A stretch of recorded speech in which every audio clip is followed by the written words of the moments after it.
আসসালামু আলাইকুম সুপ্রিয় শিক্ষার্থী বন্ধুরা, আজকে আমি আলোচনা করব ষষ্ঠ শ্রেণী গণিত 4.1 বীজগণিতীয় রাশি।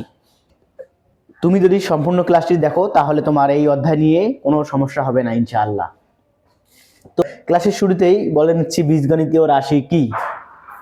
বীজগণিতীয় রাশি হচ্ছে, আমি সহজ ভাষায় বলি, কঠিন ভাষা বলতেছি না, যাতে তোমাদের মনে থাকে। চলক, সহগ ও প্রক্রিয়া চিহ্ন দ্বারা গঠিত রাশি হচ্ছে বীজগণিতীয় রাশি। তাহলে কি বললাম? চলক, সহগ এবং প্রক্রিয়া চিহ্ন দ্বারা গঠিত রাশি হচ্ছে বীজগণিতীয় রাশি। এখানে আমি একটি বীজগণিতীয় রাশি লিখব, তোমরা দেখো। যেমন মনে করো আমি লিখলাম 2x প্লাস y। এটা লিখলাম। তাহলে এখানে দেখো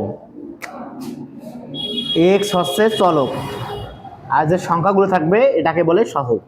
ঠিক আছে? তাহলে এখানে x এর সহগ কত? 2। এখানে y এর সহগ কত আছে? নাই। নাই মানে কোনো নাই মানে কি? 1। ঠিক আছে? এবার দেখো, তাহলে চলক এবং সহগ আমরা বুঝতে পারলাম। এরপর আমরা শিখব পাওয়ার অথবা ঘাত অথবা সূচক। যেমন মনে করো আমি লিখলাম এখানে y এর উপর স্কয়ার দিলাম।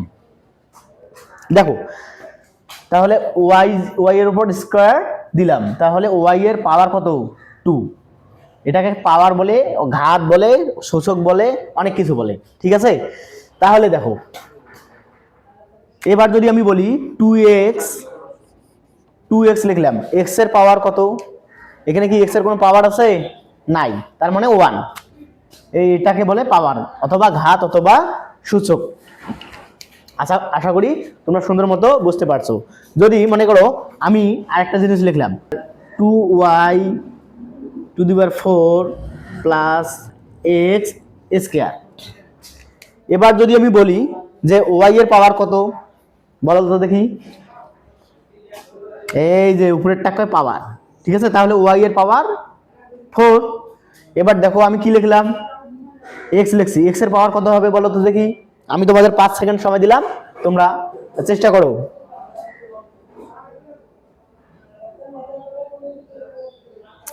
তাহলে x এর পাওয়ার অনেকেই হয়তো বলতে পারছো, অনেকেই পারো নাই। যারা পারো নাই তারা আবার আমি বলতেছি, যেটা উপরে থাকে এইটাকে বলে x এর পাওয়ার অথবা ঘাত অথবা সূচক। তাহলে x এর ঘাত কত? 2। বুঝতে পারছো? যদি এবার বলে y এর সহগ কত? সহগ কোনটা হবে? এই সামনে যেটা থাকে সাংখ্যিক সহগ এটাকে। তাহলে y এর সহগ 2। যদি বলে x এর সহগ কত? x এর কোনো সহগ নাই, তার মানে 1। ঠিক আছে? না থাকলে 1 থাকে, 1 লিখলেও হয়, না লিখলেও হয়। আশা করি তোমরা চলক, সহগ এটা সুন্দর মতো বুঝতে পেরেছো। এরপর দেখো, আমরা বইয়ের 1 নম্বর প্রশ্নটির সমাধান করব।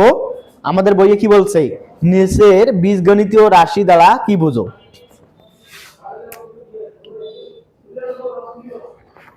যেমন এখানে কি আছে? 1 নম্বরে 9x। এই বীজগণিতীয় রাশির দ্বারা কি বোঝো? x এর সাথে 9 গুণ। x এর সাথে 9 গুণ বা 9 গুণ। ঠিক আছে? এটাই। যদি বলে দুঃখিত, 2 নম্বরটা কি বলছে? 5x plus 3।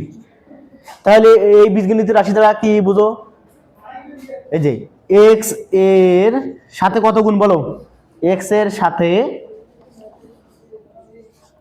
5 বা 5 গুণ, x এর সাথে 5 গুণ, হ্যাঁ, তার সাথে 3 যোগ, গুণ এর সাথে 3 যোগ। এটাই। এগুলো খুব সহজ, বুঝছো? তারপর মনে করো 3 নম্বরটা কি বলছে? 3a plus 4b।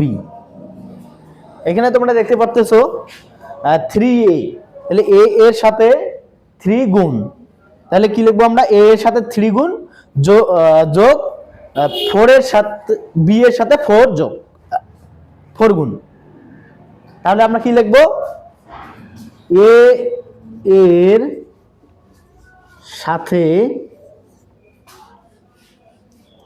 3 গুণ গুণের সাথে 4b যোগ। এগুলা ততটা ইম্পর্টেন্ট না, এটা আসলে মানে বীজগণিতের রাশিটা যে কি, মানে কোনটার সাথে কি সম্পর্ক সেটা তোমাদের বোঝানোর জন্য এই অঙ্কগুলো।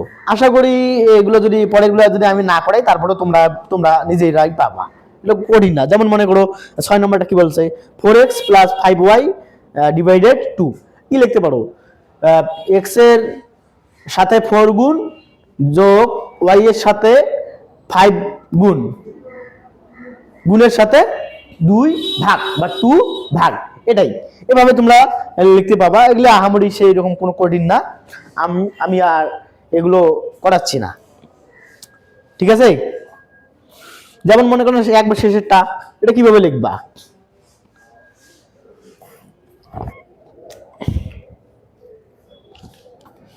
মানে আমি একদম শেষেরটা করাচ্ছি। এই দেখো এ সি বিয়োগ বি এক্স বা মাইনাস বি এক্স ডিভাইডেড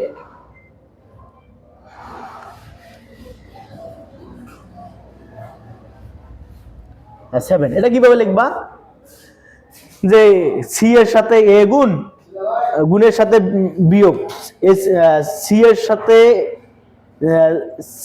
সাথে এ গুণ, হ্যাঁ, তার সাথে বিয়োগ এক্স এর সাথে বি গুণ, তার সাথে ভাগ 7, এভাবে লিখলেও হয়ে যাবে, ঠিক আছে। এগুলো কোনো কঠিন না। ও হ্যাঁ, আরেকটি কথা তোমাদের বলি, সেটা হচ্ছে এই পেজ এবং চ্যানেল থেকে আমার যত টাকা ইনকাম হবে এই টাকাগুলো পাবে গরিব এবং অসহায় ব্যক্তিরা। ধন্যবাদ তোমাদের।